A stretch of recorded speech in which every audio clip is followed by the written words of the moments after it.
Today's episode of Wine and Dime is sponsored by Rooted Planning Group, a fee-only financial planning firm that believes life is about events, supported by your dollars and cents. And we want to help you achieve your goals. Hop on over to www.rootedpg.com to learn more about the services. Every week, it's my goal to share financial information that helps you in both your life and Financial Vineyard. We hope it takes you from your roots to the journey of your vines and the influences in the air that have helped craft your delicious life. Like wine, life and finances have different palates that should be celebrated and not judged. Well, welcome to this edition of Wine and Dime with the whole gang minus our wonderful Becky, who is off on maternity leave at the moment. And we hope if she's listening that she's enjoying that beautiful baby that she has. I'll have to show y'all a picture she sent me today of Amelia doing some funny little moves. But I can't believe we're in December. The year has flown by. I mean, just flown by for me. I don't know about the rest of you. Here we are starting to gear up for sort of final conversations with clients for the 2022 year, making sure that they've addressed any of the issues that need to be taken care of. I don't know. How are you guys feeling about all this? It does feel like the year has flown by, and all of a sudden here we are, like you said, in December, wrapping up the year, trying to hit goals, think about next year's goals. Yeah, and for those of you that were wondering what that voice was, I didn't do a very good job introducing the team. That was Kate Welker. Anne, how are you feeling? Anne Arcea, she's on our team as well. You've heard her in various podcasts. How are you feeling? I'm good. I mean, yeah, like Kate said, the year's flown by. We scheduled a client meeting in February yesterday, and that was like, whoa. So yeah, but feeling good. It's amazing. And Carrie being on our team, you've had some whopper of a year events happening. How are you feeling about 2022? I'm feeling good. Definitely a roller coaster year for me, but I feel like I'm on the other side of that, and I'm really excited about 2023. So, yeah. So we are looking, again, can't believe we're looking forward to 2023.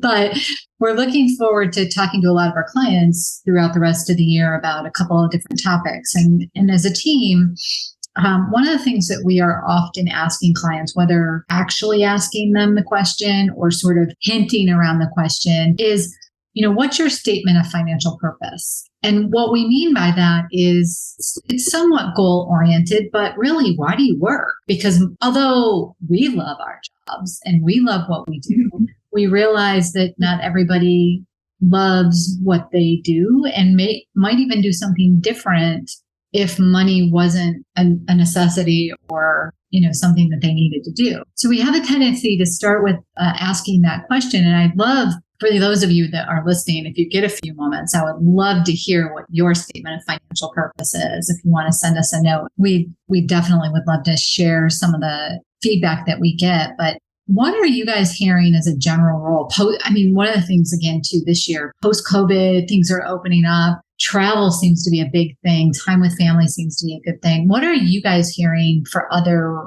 really big topics for statement of financial purpose? Travel has come up like over and over again.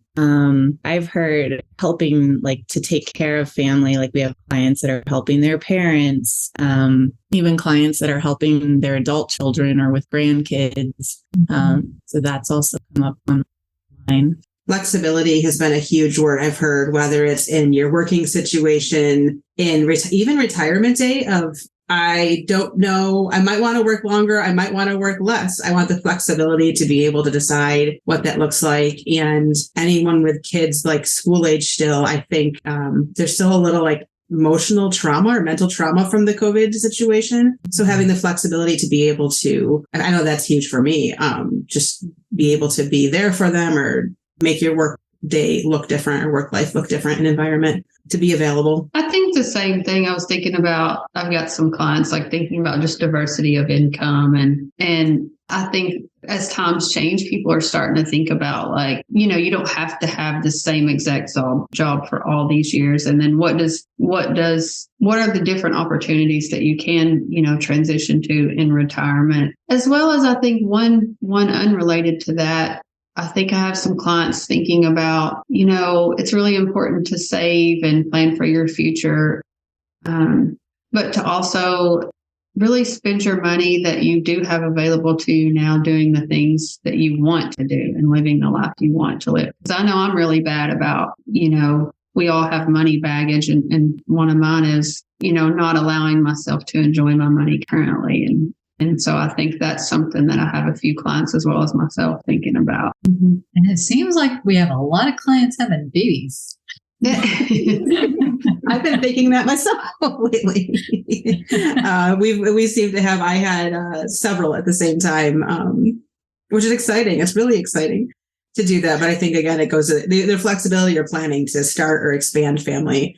And I think Anne had said this too, if it's not your children, like extended family and parents, I'm just hearing that more and more about how to help support their lives.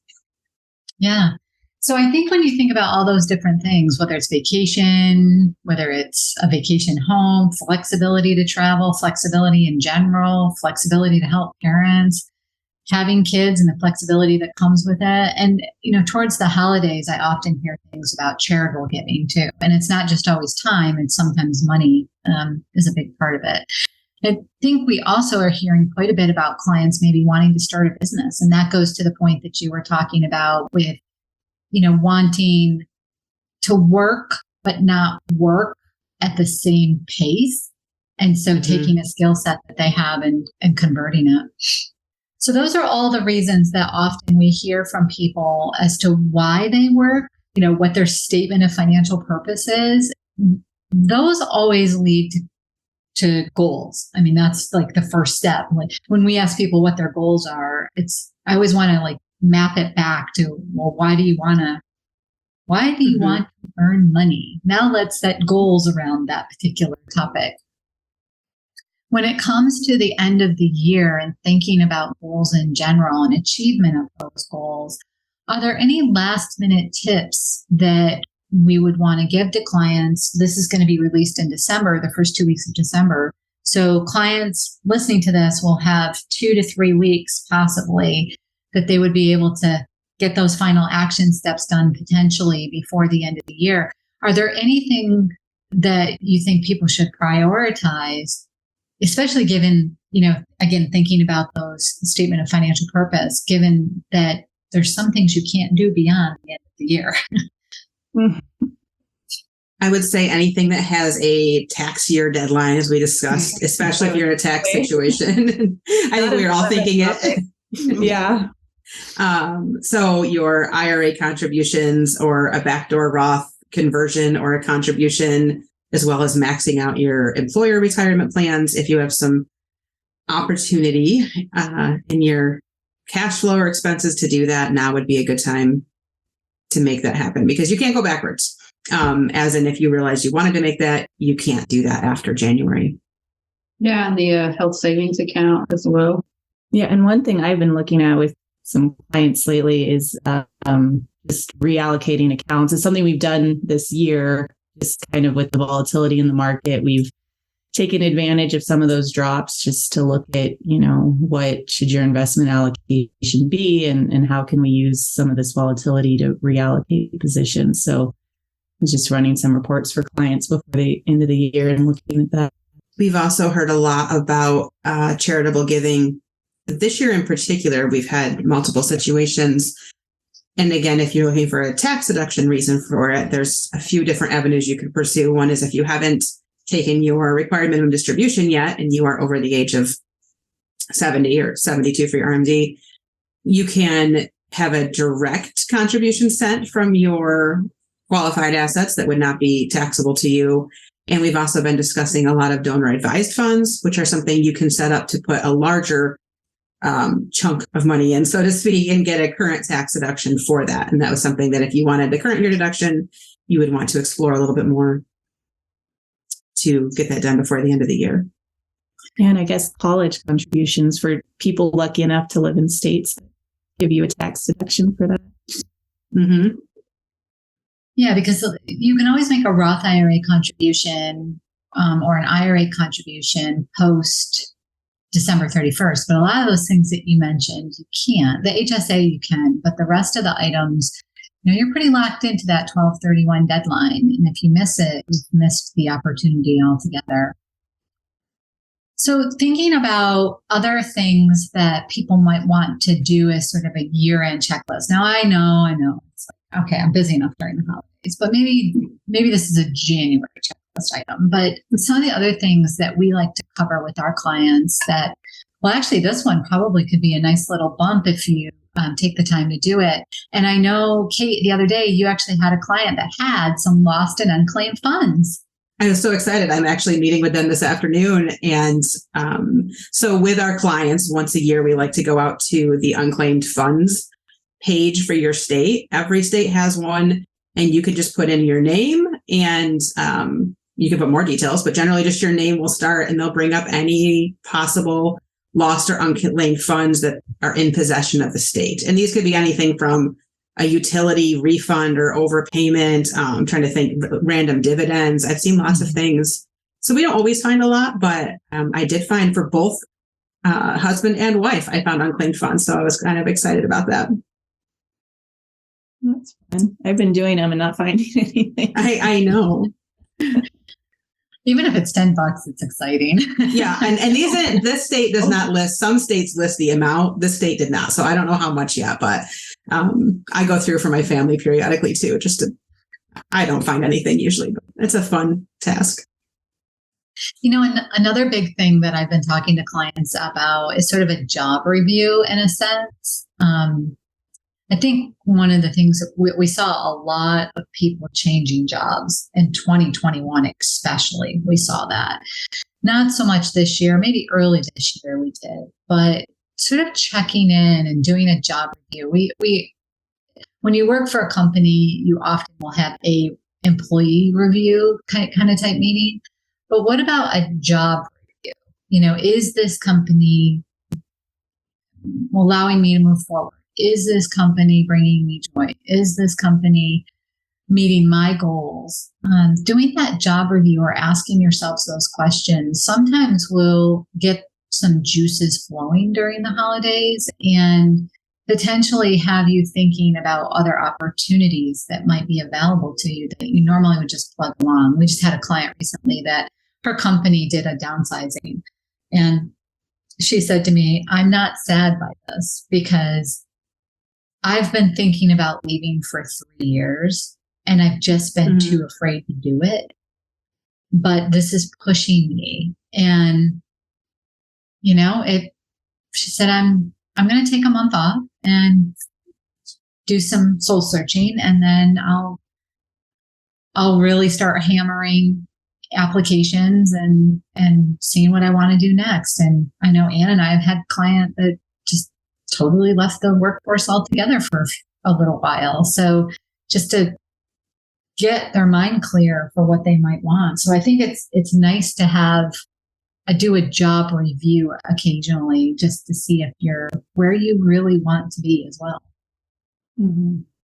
Employers are just as lucky to have you as you are to have them. So,